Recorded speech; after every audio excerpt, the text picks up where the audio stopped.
So as a junior developer, you've been through the pain of hunting for jobs. You've got yourself an interview and agonised over how to present yourself at your best to convince the people interviewing you that you're the right person. Fantastic, you've got the job. So what do you expect now? What's it like to start a new job early in your career? And what advice can I offer to help you to make the most of your first few steps? And if you aren't junior, but working in an organisation that hires them, maybe some of this may help you to think about how to make their first day a great experience.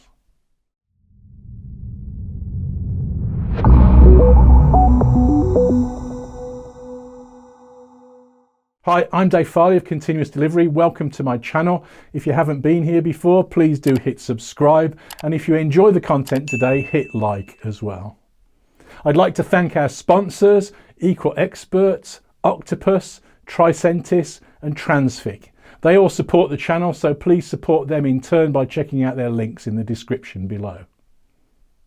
Starting a new job is daunting for everyone, even if you've done it lots of times before.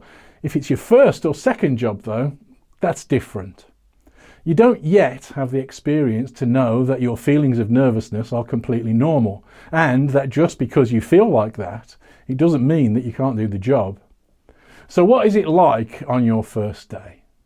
It's obviously a bit of a stretch to imagine that there's only one answer to this question, but let's start with the ideal. You turn up on your first day, you're introduced to the team, you're involved in discussing what everybody's working on and what you and they will be doing today. Then you're asked to work with an experienced teammate, ideally as a pair working alongside them on something new. At the end of the day, you've got to know your teammates a bit. You've established a working relationship with the person that you are pairing with. You've been shown around the code base, been introduced to the tools in use and the way of working in the team. And you were involved in the production of real production code. If you're lucky, someone might have brought donuts and coffee too. That's a pretty optimistic take, but it is exactly like that in many organisations. But to be honest, they are probably still in the minority. More likely, I'm afraid that your first day might be a bit rough.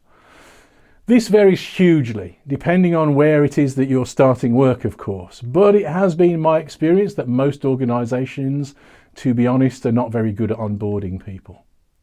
Probably the most common experience that I have seen and been through myself is boring and stressful. This happens in organisations that are somewhat pressured by work or bureaucratic enough that things start to fall between the cracks. You turn up and they haven't prepared for you. One of the more common welcomes is, "Oh, I didn't realise you were starting today." You're passed to someone to look after you who is busy with lots of other things, so they give you something trivial and boring to do, tell you to sit over there and get on with it. Fill in these forms or sit here. I was once asked to sit at a desk, given a stack of manuals to read and left alone for 2 days. It turned out that the manuals were unrelated to what it was that I was going to be working on. This is obviously boring. You were looking forward to getting started and now you're stalled. It's stressful because you don't really know what it is that is going on around you. And in organisations like this, people are often too busy to take the time to welcome you properly. You're probably worried about the task that you've been given in case it's important. Let's be honest, this is a fairly rotten first day.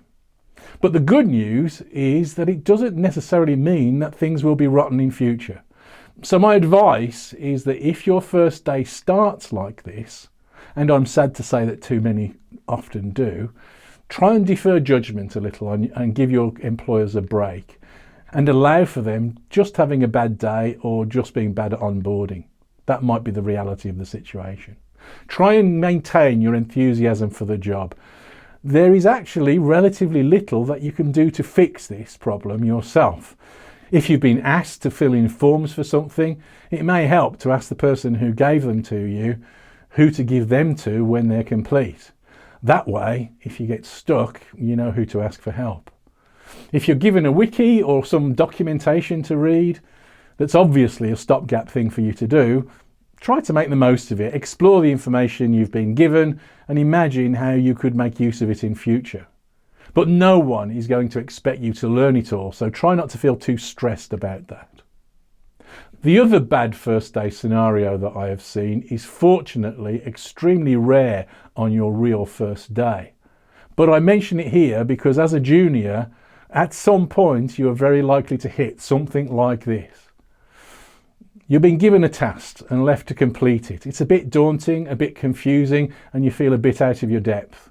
You're probably not really sure of the consequences of screwing it up, and not really sure about the best way to proceed. Actually, this is something that all of us face from time to time. As you gain experience, most people learn to feel a bit more comfortable dealing with situations like this, but it's always a bit daunting, so don't feel bad about yourself. I'd offer a couple of pieces of advice for this situation. Unless your new employers are idiots, they'll expect more junior developers to need a bit more help. I think it's helpful for juniors to realise that everyone's junior at something. We all need help, and so when you feel the need, you should be comfortable asking for it. If you're given a task that is clearly outside your experience, if I were your employer, my preference would be that you told me that you were unsure, rather than struggling with it alone. A good employer is going to be interested in primarily two things: delivering whatever it is that they're creating, and you successfully growing into your role. This isn't a test in the sense of a trap to find your inadequacies. This is, or at least should be, one of these two things. It's really about contributing to the work, or it's intended to help you to learn, or most likely it might be a bit of both.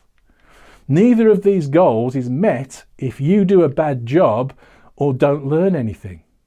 So do whatever it takes, ask what you need to so that you can learn or deliver. If I were your employer and I was giving you a task that I knew was something that was new for you, but that I thought would be a good learning experience, I'd tell you that that was what I was doing. If you were the only person that I could ask to do it for some reason, I'd tell you that too and say how you should ask for help and where to get it if you get stuck. If you are new to an organisation, junior or not, people aren't expecting great delivery from day one. So, if you're given a task that scares you or challenges you a bit, I'd recommend that you make that clear and then make sure that you understand how you're going to start the task and who to get help from when you get stuck. Assume that you will get stuck at some point. If your employers are good ones and sensible, they're going to expect this and think well of you for being clear. The best employers will be checking in on you regularly anyway, whether you ask for help or not. After all, they don't know what you can do yet and what help you need to learn. In my opinion, the best employers will be aiming to actively guide your learning, giving you progressively harder tasks and more responsibility as time goes on and as your understanding and skills develop. If you're dropped straight into the deep end on your first day and you have been hired as a junior, then my practical advice is the same. Understand the problem, where to start, and most important, who to ask for help and guidance. But to be brutally honest, at this point in your position, I would now be a bit sceptical about my new employer. This is a very bad way to bring any new person into an organisation, but it's irresponsible to do this for junior people, in my opinion. Fortunately, as I've said, this is rare as a first day, and I wouldn't worry about it too much unless it really happens to you. We began with the best experience. Let's paint a picture of that great first day in a bit more detail. You're welcomed on arrival and introduced to the team that you'll be working with. On the teams that I used to work on, we'd usually start the day by getting together and discussing what we'd be working on that day, and if anything interesting or helpful had happened the previous day. This kind of meeting is often called a stand-up because usually everybody stands to try and force us to keep the meeting short. If you are there for stand-up, don't worry, there's no pressure. This is a working session for the team and you're there today as a guest. At this point, I'd recommend that you be polite, but largely stay quiet unless asked to join in. This is a working session, as I said, and you don't know how the team works yet. Once the stand-up is done, you'll be partnered with someone. This will be a more experienced person whose job it is to introduce you to the team, how the team organises its work, and the code and tools that are in use. As a technical leader, my preference was always, whenever I could, to spend time with every new team member on their first day, but particularly with junior team members. My aim was to introduce them to the system and our team. I give them an overview, the high-level picture of the problem that we are solving and how we're solving it, and leave lots of time to chat and to answer any questions that the new person may have. In these kinds of organisations, work is certainly continuing, but your first day is yours. Our objective as employers is, as far as we can, to help you to relax so that you can learn and enjoy it and begin the process of you learning enough to be able to do useful work later. Good employers will be perfectly willing to invest a lot of time to help you do this. Once you've had the big picture on my teams, you'd return to your partner for the day. And in an ideal work, you'll work alongside them on new features of the system on that very first day. In great organisations, you'll be working on code that will be in production very soon, days or even minutes from your commit. I confess that this example is probably more unusual, but I have seen it and practiced it in many teams, so it isn't unrealistic. Any developer that joins a new team has a lot to learn. New code, new teammates, new ways of working, and new problems to work on. Junior developers usually have even more. Even if you have written lots of code and are very good at it, doing this as part of a team is different. Unless you are unlucky and land in a bad employer by accident, no one is going to expect you to have all of the answers on day one. In reality, your first day, though a big event for you, is just one day. So let's explore some more general advice for getting a good start over the next few weeks and months. As a former employer of developers, including junior developers, I'd start from the assumption, if you will forgive me saying so, that any new hire is going to be a cost rather than a benefit at first. You're going to slow the team down while you adapt to it and learn its ways, and while it adapts to you and learns your ways. The employer, if they're any good, is going to treat you as an investment. They're going to accept going slower in the hope and expectation that you will become a productive member of the team later on. What this means for you as a junior developer in the early days is that you need to be focusing on learning the things that you need to become that productive member of the team. The problem that you have is kind of twofold. First, figuring out what really matters to learn, because there's such a lot that you could learn, and that your employers probably aren't necessarily great at teaching you. I advise you to take responsibility for your own learning. Look for people who can teach you things and ask them for help if they don't offer it. Ideally, your employers practice pair or mob programming. That's the best way for you to learn fast. But if not, ask people to show you, to work with you through a problem if you're stuck. If you're lucky, so you will find a mentor, someone who can guide you with whatever you're stuck with. Some companies run programs like this. In others, it's more informal. Whether you have a mentor assigned or not, look out for people who you can learn from and ask them for help when you need it. Even if it's just a general case. I don't really understand this concept. Could you show me? Remember that you're asking them to give them your time though. So be grateful for whatever you can get and don't blame them too harshly if they say no. I don't really like telling people that they must work in their own spare time. It's your time. But another route to speeding your learning is to read. Watch videos on YouTube and generally engage with your new profession in your spare time. I have a video on books that I recommend to get you on the right track. So if you take this stuff seriously, if your aim is to become a good developer, then you're going to have to take some of this into your own hands and your own time. In the early days of your employment, you're going to be focused on the practicalities. How do I commit things? Which button in my ID runs the tests? And so on. Unless you're a hobbyist writing code for fun, you probably haven't written much code yet. So a big part of your learning curve is going to be learning your programming language.